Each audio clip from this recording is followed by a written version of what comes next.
Bismillahirrahmanirrahim. Assalamualaikum warahmatullahi wabarakatuh. Perkenalkan, nama saya Dian Insani dari kelas PGMI 7A. Tujuan saya membuat video ini adalah untuk memenuhi persyaratan untuk mata kuliah saya, yaitunya pengantar ilmu Al-Quran dan hadis. Yang mana pada video ini saya akan menjelaskan mengenai permasalahan yang ada di lingkungan masyarakat. Permasalahan yang saya angkat yaitunya berupa korupsi. Korupsi merupakan penyelewengan atau penyalahgunaan uang negara atau perusahaan untuk keuntungan pribadi dan orang lain. Tindakan korupsi ini tentunya sangat merugikan bagi masyarakat maupun orang sekitarnya. Korupsi merupakan tindakan pidana yang merugikan keuangan negara, perekonomian negara, dan hak-hak negara dan hak-hak sosial dan ekonomi masyarakat yang lainnya. Di kalangan masyarakat sendiri, korupsi sudah menjadi darah daging bagi khalayak ramai, sehingga korupsi sendiri sudah menjadi sebagai konsumsi publik, yang mana di dalam Islam sendiri Allah telah melarang umatnya untuk berbuat hal gulul atau korupsi, yang mana hal ini disebutkan dalam Al-Quran surah Ali Imran ayat 161 dan surah Al-Baqarah ayat 188 yang berbunyi, A'udzu billahi minasyaitonir rajim. Bismillahirrahmanirrahim. Wa ma kana linabiyyin an yaghulu wa may yaghlul ya'ti bima ghallu yaumal qiyamah. Tsumma tuwaffa kullu nafsin ma kasabat wa hum la yuzlamun. Artinya, dan tidak mungkin seorang nabi berkhianat atau dalam urusan harta rampasan perang.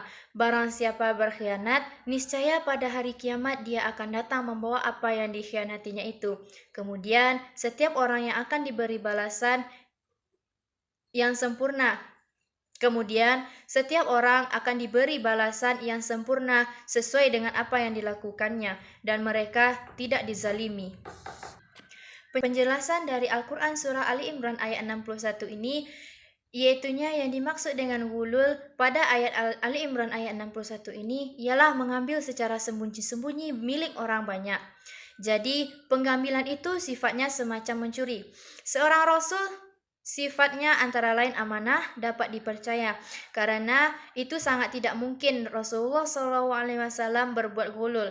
Bahkan dalam masalah gulul ini Rasulullah SAW pernah bersabda, "Wahai sekalian manusia, barang siapa di antara kamu mengerjakan sesuatu untuk kita, kemudian ia menyembunyikannya sehelai barang jahitan atau lebih dari itu, maka perbuatan itu gulul atau korupsi harus dipertanggungjawabkan nanti di hari kiamat kelak."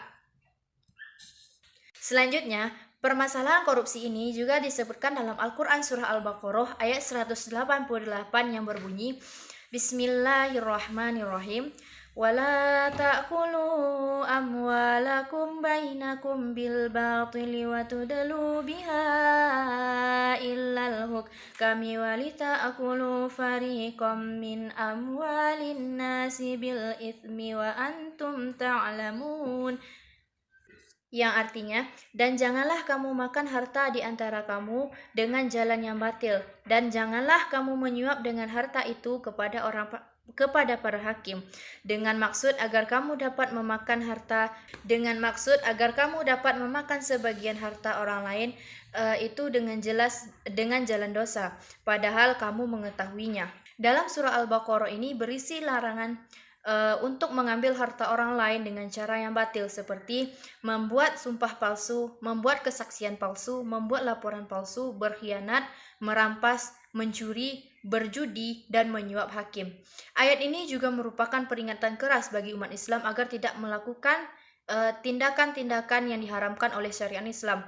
Islam sangat melarang perbuatan suap menyuap, terutama dalam urusan hukum, yang mana Permasalahan mengenai korupsi ini juga dijelaskan dalam hadis riwayat Bukhari dan Muslim yang berbunyi, fa inna dima'akum wa amwalukum wa a'radakum alaikum harama, yang artinya sesungguhnya darah, harta, dan kehormatan saudara kalian itu haram bagi kalian. Nah, maksud dari hadis itu adalah mengambil hak orang lain yang bukan milik pribadi merupakan perbuatan tercela dan haram. Hukum yang merupakan perbuatan tercela dan haram di dalam Islam.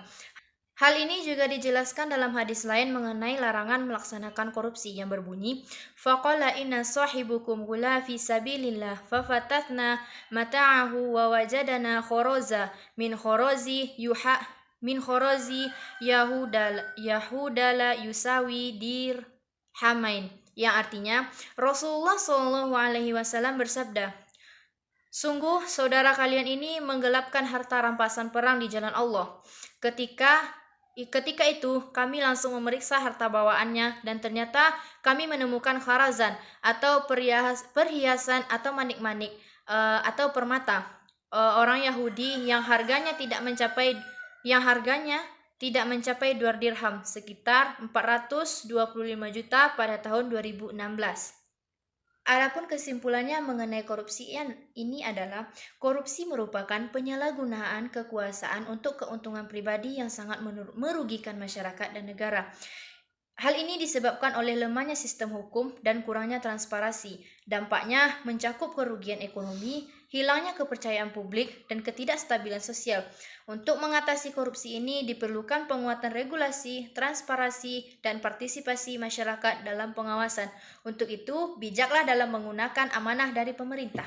Mungkin hanya itu yang dapat saya sampaikan mengenai permasalahan yang ada di lingkungan masyarakat. Saya cukupkan, sekian. Assalamualaikum warahmatullahi wabarakatuh. Korupsi merupakan penyelewengan atau penyalahgunaan uang negara atau perusahaan untuk keuntungan pribadi dan orang lain.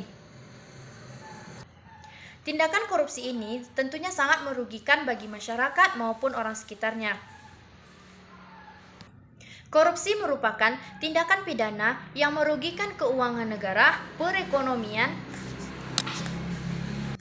Korupsi merupakan tindakan pidana yang sangat merugikan keuangan negara, perekonomian negara, dan hak-hak sosial Korupsi merupakan tindakan pidana yang merugikan keuangan negara, perekonomian negara, dan hak-hak negara dan hak-hak sosial dan ekonomi masyarakat yang lainnya. Di kalangan masyarakat sendiri, korupsi sudah menjadi darah daging bagi khalayak ramai. Sehingga korupsi sendiri sudah menjadi sebagai konsumsi publik, yang mana hal ini di dalam Islam sendiri Allah telah melarang umatnya untuk berbuat hal galul. Di dalam Islam sendiri Allah telah melarang umatnya untuk berbuat hal gulul atau korupsi. Hal ini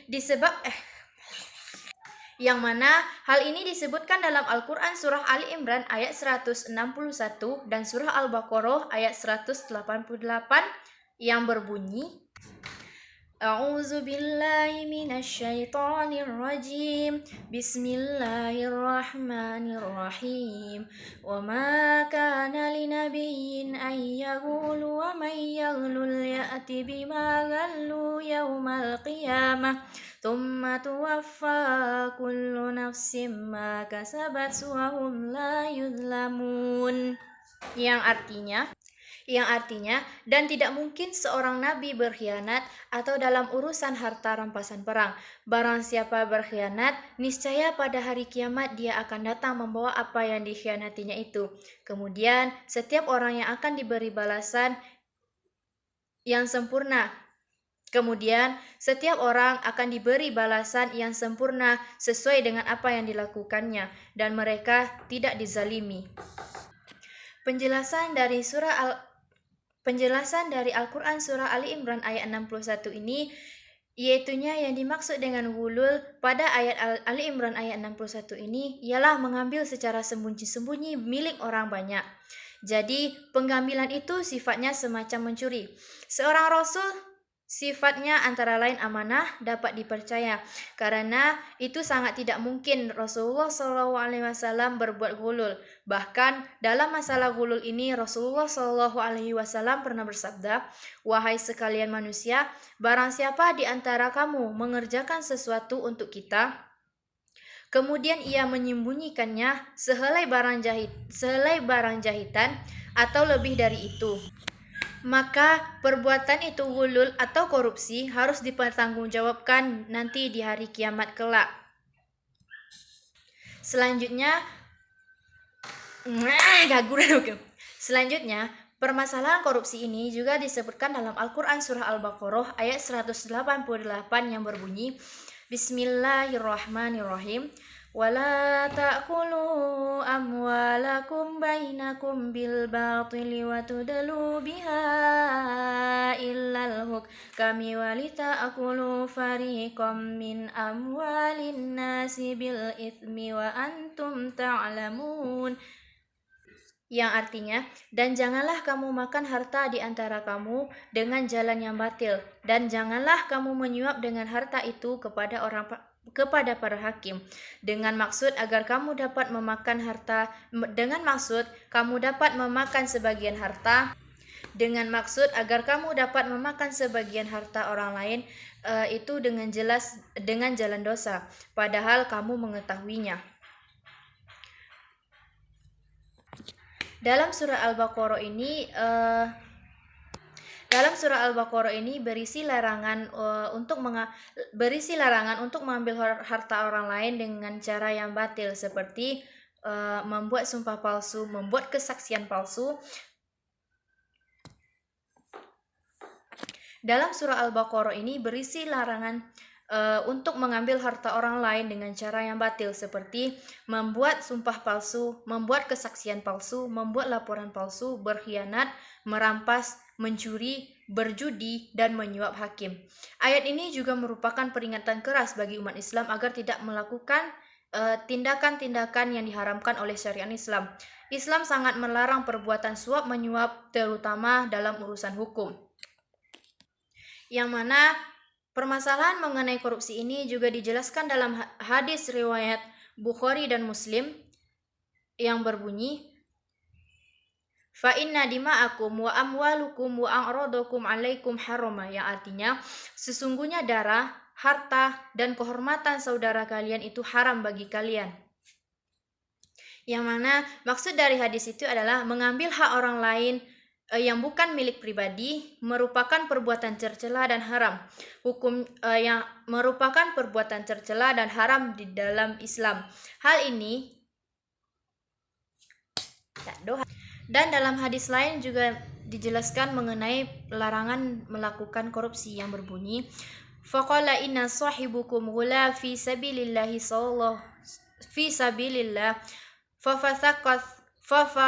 fafatatnah. Hal ini juga dijelaskan dalam hadis lain mengenai larangan melaksanakan korupsi yang berbunyi, faqala inna sahibukum ghula fi sabilillah fafatatna mata'ahu wa wajadana khoroza min khorozi yahudala yusawi dirhamain, yang artinya Rasulullah SAW bersabda, sungguh saudara kalian ini menggelapkan harta rampasan perang di jalan Allah. Ketika itu kami langsung memeriksa harta bawaannya, dan ternyata kami menemukan kharazan atau perhiasan atau manik-manik atau permata orang Yahudi yang harganya tidak mencapai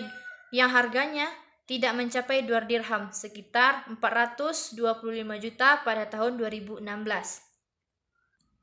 Adapun kesimpulan dari larangan melaksanakan korupsi itu adalah kesimpulannya mengenai korupsi ini adalah korupsi merupakan penyalahgunaan kekuasaan untuk keuntungan pribadi yang sangat merugikan masyarakat dan negara.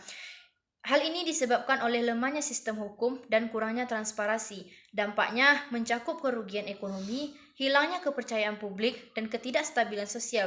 Untuk mengatasi korupsi ini diperlukan penguatan regulasi, transparansi, dan partisipasi masyarakat dalam pengawasan. Untuk itu, bijaklah dalam menggunakan amanah dari pemerintah. Baiklah, mungkin hanya itu yang dapat saya sampaikan mengenai permasalahan yang ada di lingkungan masyarakat. Saya cukupkan sekian. Assalamualaikum warahmatullahi wabarakatuh.